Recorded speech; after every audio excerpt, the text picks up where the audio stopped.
This is Optimal Health Daily, episode 1312. 4 tips to help avoid missing workouts when you're quote-unquote too tired, by Matt McLeod of mattmcleod.org. And I'm Dr. Neil, your very own personal narrator. Happy Monday and happy Holy if you're celebrating, and welcome back to another week of Optimal Health Daily. This is where I read to you from some of the best health and fitness blogs on the web, kind of like an ongoing audiobook, and always with a bit of my commentary at the end. And with that, let's get right to today's post as we optimize your life. 4 tips to help avoid missing workouts when you're quote-unquote too tired, by Matt McLeod of mattmcleod.org. 5 p.m. hits and work is finally over. You had a few wins today, but the trade-off is mental fatigue and a tinge of hunger because you skipped your afternoon snack. You also have a bigger problem. You still need to work out. Of course, you actually want to work out because you know you'll feel better afterwards, like you always do. But you need to run home to change clothes and get a quick bite. As you're heading home, that's when the rationalizations start to kick in. You might say to yourself, I had a long day. My workout would probably be better if I rested today, then really hit it hard tomorrow. Plus, I keep reading from that Matt guy how important recovery is anyway. Maybe I'll just go home, have a snack, chill for a few minutes, and see how I feel after that. After a few more conversations with yourself, you're home now, and here's what happens next. If you're single, you get home, kick your shoes off, and open the fridge. Maybe you grab some leftovers or a prepped meal to heat up, or maybe a protein shake with cereal or something like oatmeal and fruit. Or, after you open the fridge, you don't find anything right away, so you grab a protein bar from the cabinet and lay down on the couch to check your phone. You tell yourself, I'll lay down for just a few minutes, then I'll head to the gym. 10 minutes, tops. We both know that once you hit that couch and lay down after a long day, 8 out of 10 times, you aren't making it to the gym. If you're in a relationship and or live with someone, here's how it might go. You get home, and the instant you open the door, you're overwhelmed with the delicious smell of whatever glorious creation is being cooked. It's at that moment you know you're not making it to the gym. Or maybe when you get home, your partner is already cozy and wants you to join them. You're both hungry, so you discuss dinner plans. You half throw out the comment that you were wanting to go to the gym, but then they mention getting food from your all's favorite restaurant again. In that moment, you know you're not making it to the gym. I know these situations so well because it's either happened to me personally or to a client of mine who's asked me for advice in weak moments like these. Making the responsible decision is already hard enough, but when you're tired from work, school, kids, whatever, it makes it almost impossible if you don't have a plan. So, whether you're someone who does shift work, someone with a 9-to-5 job, or even one of the super motivated folks who work out before work even starts, these tips are for you. 4 tips to avoid missing workouts when you're quote-unquote too tired.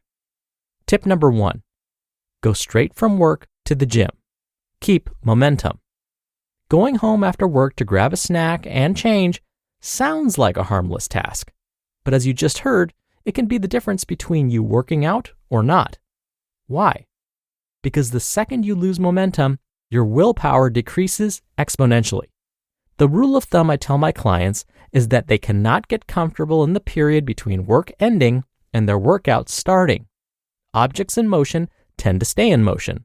So even if you decide to go home after work, I highly recommend to stay on your feet. I repeat, do not sit down. It's a trap. Tip number 2, make going to the gym as frictionless as possible. Be prepared.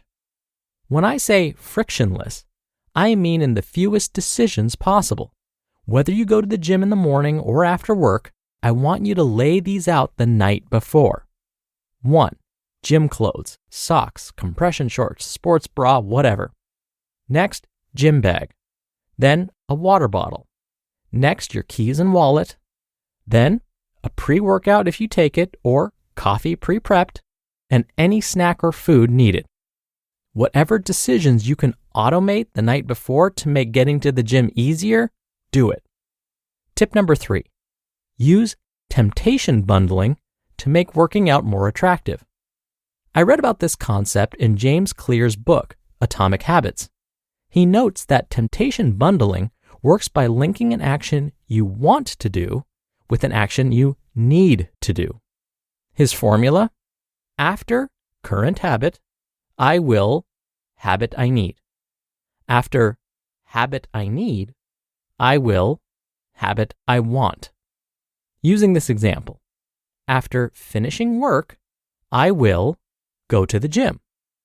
After going to the gym, I will watch my Netflix show guilt-free.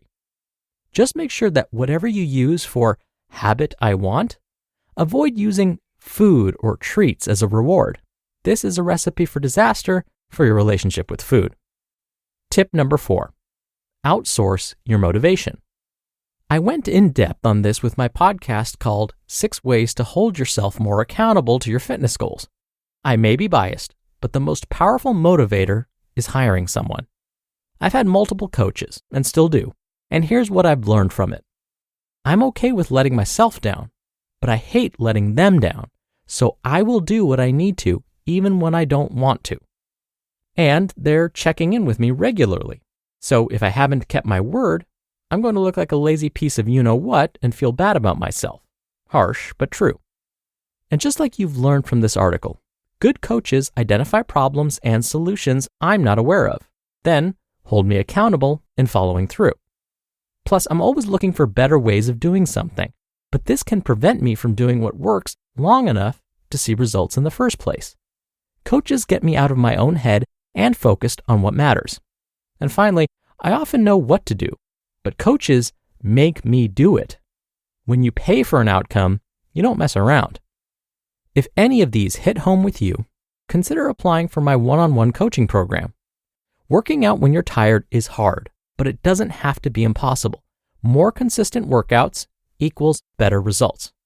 Hopefully, after hearing these tips, you feel more equipped to punch the excuse of, "I'm tired," directly in the face.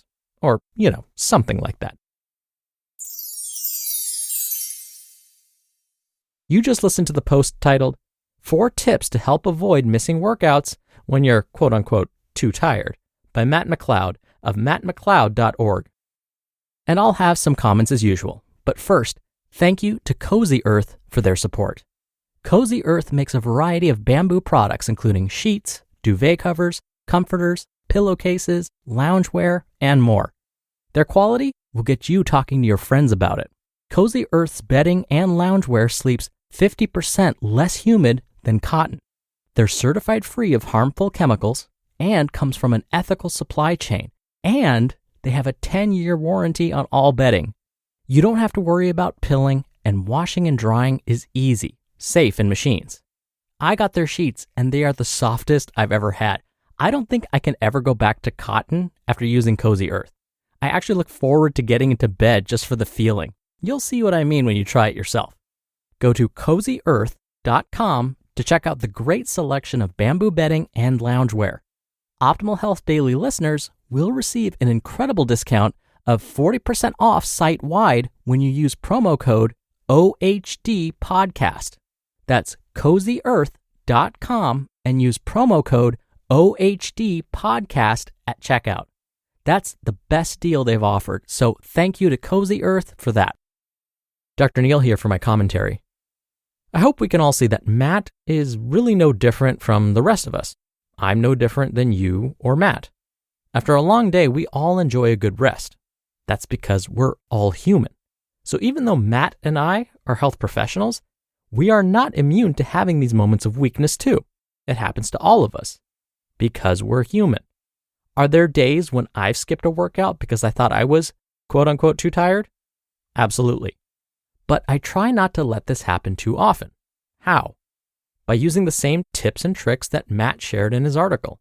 I try and set myself up for success by making exercise the easy choice.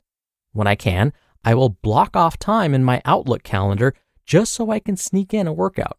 The added benefit is that others will see that this time is blocked off, so they can't schedule meetings at that time. Then I make sure I have all of my gym clothes ready to go. I am accountable by using an app that tracks my progress. As Matt mentioned, you can also recruit a coach or certified trainer to help keep you accountable. But recruiting a friend or family member can help too.